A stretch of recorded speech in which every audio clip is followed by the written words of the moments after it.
بسم اللہ الرحمن الرحیم۔ نبی پاک صلی اللہ علیہ وسلم نے خطبہ حجۃ الوداع کے موقع پر یہ فرمایا کہ دو چیزوں کو نہ چھوڑنا، ان کو ساتھ لے کر چلنا، ایک قرآن پاک اور دوسرا میری سنت۔ پھر ایک اور موقع پہ فرمایا کہ دو چیزوں کو نہ چھوڑنا، ایک تو قرآن اور دوسرا میرے اہل بیت۔ تو اہل بیت کی محبت جو ہے وہ ہمارے ایمان کی پختگی کا تقاضا ہے۔ ہماری محبت کے عملی ثبوت اگر ہم دیں تو ہمارا اس کے لیے ہمارا یہ تقاضا ہے ہمارے ایمان کا کہ ہم اہل بیت کے احوال، ان کے مصائب کو جانیں، اور اللہ تعالیٰ نے ان کو آزمائش میں سرخرو کر کے ایک بہت عظیم مرتبہ دی۔ وہ آزمائش کہ جس کے بارے میں نبی پاک صلی اللہ علیہ وسلم کو حضرت امام حسین کے بچپن میں آگاہ کر دیا گیا تھا، جب حضرت فضل نے خواب میں دیکھا کہ ان کا ایک جگر کا ٹکڑا جو ہے نبی پاک صلی اللہ علیہ وسلم کا ان کی گود میں گرا ہے، تو یہ تعین ہو گیا کہ ان کی پیدائش بھی اللہ کی طرف سے تھی اور وہ جگر گوشائے بطول ہیں۔ اور اس کے بعد ان کے بچپن میں حضرت جبرائیل علیہ السلام نے آ کر ان کو کربلا کی مٹی دی اور ان کو یہ بتایا کہ ایک بہت بڑی جو آزمائش ہے جس میں کردار کی، صبر کی اور رضا کی انتہا ہو جائے گی، اس پر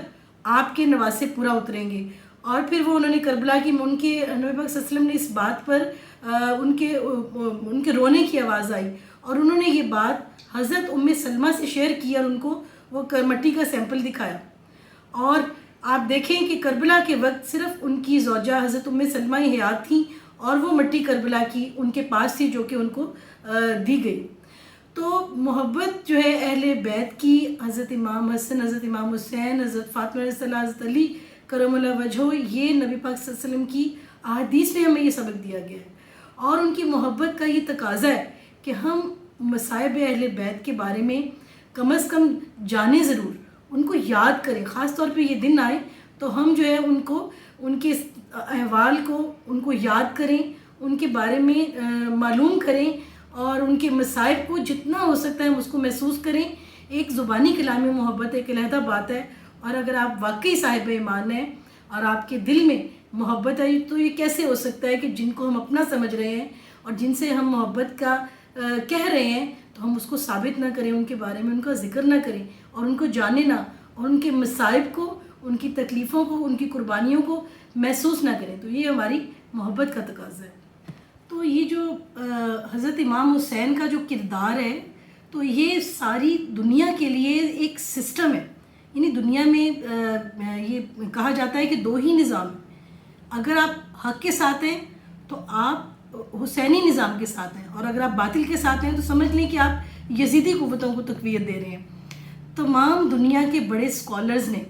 اور عظیم لوگوں نے حضرت امام حسین پر، ان میں سے بیشتر نے ان کو گریٹ ٹریبیوٹ دیا ہے۔ شاعر مشرق علامہ اقبال نے فرمایا، غریب و سادہ و رنگی ہے داستان حرم، نہایت اس کی حسین ابتدا ہے اسماعیل۔ تو کئی جگہوں پر انہوں نے حضرت ابراہیم علیہ السلام کی اور انبیاء کی جو مقام ہے ان کو جو ہے حضرت امام حسین کے ساتھ کے واقعے کے ساتھ ایک مثال کے طور پہ بتایا ہے، اور ان کی قربانیوں کو ایک انتہا ڈکلیئر کیا ہے۔ غریب اس لیے کہ وہ ان کی ایک بے بسی تھی۔ دنیا میں جو کسی کو جب اللہ عظیم مقام دیتا ہے تو اس کو آزماتا ہے۔ قرآن پاک میں کہا گیا ہے کہ میں تمہیں پھلوں کے، عزت کے، جان کے اور مال کے نقصان سے آزماؤں گا۔ یعنی یہ سب کی سب قربانیاں جو ہیں، جان، مال، عزت، یہ سب کی سب قربانیوں کی انتہا تھی جو حضرت امام حسین سے وہ آزمائش لی گئی اور وہ اس پر پورا اترے، اور ان کا جو روحانی مقام کہ انہیں جنت کا سردار بنایا گیا وہ اس عظیم کردار کی وجہ سے۔ حضرت فاطمہ رضی اللہ عنہ نے نبی پاک صلی اللہ علیہ وسلم سے ایک بار یہ درخواست کی کہ میرے بیٹوں کو اپنی روحانی صفات سے کچھ عطا کریں، تو آپ صلی اللہ علیہ وسلم نے فرمایا کہ میں نے حضرت امام حسین کو اپنی جرت اور سخاوت دی۔ تو ہم ان کی جرت اور سخاوت جگہ جگہ دیکھتے ہیں۔ آپ یہ دیکھیں باقی بے شمار واقعات ان کے بچپن کی عظیم سخاوت کے علاوہ، جب وہ یہ سفر کوفہ پر روانہ ہوئے، جو کہ دراصل ان کا جو تھا سفر حج تھا، لیکن آپ دیکھیں کہ مدینہ سے مکہ اور وہاں سے آگے، تو ان کو یہ پتہ وہ جان چکے تھے کہ کوفے والے اور یزید کے جو لوگ ہیں وہ آہستہ آہستہ ان کے خلاف ہو رہے ہیں، اور ان کو دولت سے، لالچ سے، دھمکی سے سب کے سب کو خریدا جا سکتا ہے کہ ایمان کچھ ایسے گروہ ہیں جن کا اتنا کمزور پڑ گیا ہے، اس کے باوجود بھی حر بن یزید کی جب فوجیں ان کو آئیں اور ان کا راستے کو کوفہ کی طرف عراق کی طرف چینج کیا، تو انہوں نے اس کے سب لوگ جو پیاسے تھے اور جو اسی وقت شکست کھا سکتے تھے سب کو سیراب کیا، ان کے جانوروں کو سیراب کیا. حالانکہ اگر یہ جنگ ہی ہوتی تو دشمن کو شکست دینا کون سا مشکل کام تھا. اور پھر آپ دیکھیں جرت کی ایک مثال کہ میدان کربلا میں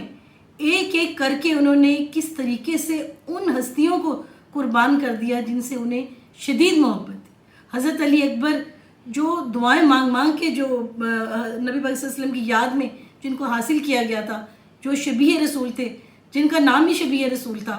کس طرح سے ان کی قربانی کو انہوں نے ان کا صدمہ برداشت کیا. اس طرح ان ہستیوں سے ان کی ایک شدید محبت تھی اور یہ محبت کی قربانی تھی. یقیناً شہادت مومن کی سب سے بڑی معراج ہے اور سب سے بڑا اعزاز ہے، وہ اعزاز کہ جس کے بعد ان کو بے شمار مقام ملے. وہ اس پر تو قدرت بھی نازا ہے کہ جو ہے ان کو وہ شہادت اور عظیم مقام ملا، لیکن اس عظیم مقام سے پہلے خود مسلمان بھائیوں کے ہاتھوں جو تکالیف، جو ایمان کی تنزلی اور جو اسلام کی شدید جو ہے نا اسلام کا نقصان جو کیا اور اپنے کردار کا اتنا زوال جو کیا اور جو ان کو مصائب آئے، وہ اپنی جگہ ایک ایسی مثال ہے کہ اللہ نے ان کو یاد بنا دیا. اللہ کو جب کوئی عمل ٹیسٹنگ پوائنٹ پہ جب انسانیت کی معراج پہ کردار پہنچتا ہے تو اللہ اس عمل کو یاد بنا دیتا ہے. حضرت ہاجرہ علیہ السلام نے صفا مروہ کے درمیان جو چکر لگائے، وہ پیاس کی جو شدت تھی اور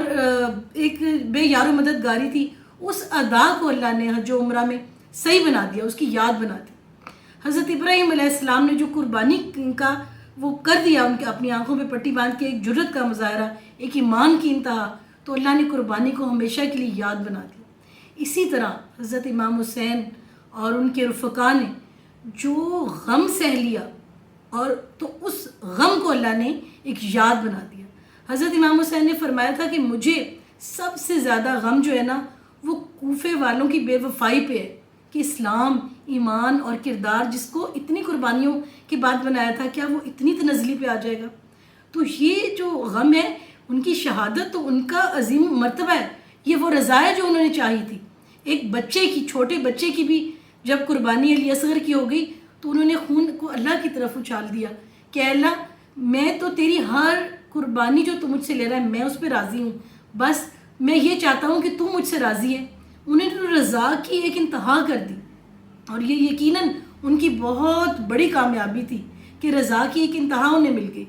قربانی کی بھی انتہا ہو گئی، بے بسی کی بھی انتہا ہو گئی، بے قدری کی بھی انتہا ہو گئی، شکر کی بھی انتہا ہو گئی، عبادت کی بھی انتہا ہو گئی، رضا کی بھی انتہا ہو گئی اور ان کی یاد غم کی بھی انتہا کر دی پھر اللہ نے. یہ کوئی فرقے کی بات نہیں ہے، یہ تو محبت اہل بیت ہے. یہ تو نبی پاک صلی اللہ علیہ وسلم کی آل کے بارے میں جاننا ہے جس سے انہوں نے محبت کی، جس کو رحمت للعالمین نے اپنے جگر کا ٹکڑا کہہ دیا حضرت امام حسین کو. تو کیا ہم ان کے جگر کے ٹکڑے کے بارے میں جانیں گے بھی نہیں کہ کیا ہوا، کہ کیا ان کے اوپر مصائب گزرے؟ کیا ہم ان کی اس سب فیلنگ کو یاد بھی نہ کریں ایک دن پر؟ تو اس کو یاد کرنا چاہیے، بجائے ان 2 چھٹیوں کو ہم انجوائمنٹ میں گزارے ہیں کہ آپ کو مل گئی ہیں، لیکن 2 دن جو ان سے منسوب ہے، کم از کم ہمیں اپنی محبت کے تقاضے کو نبھانے کے لیے نبی پاک صلی اللہ علیہ وسلم سے اور ان کی آل سے ان کو یاد کرنا چاہیے.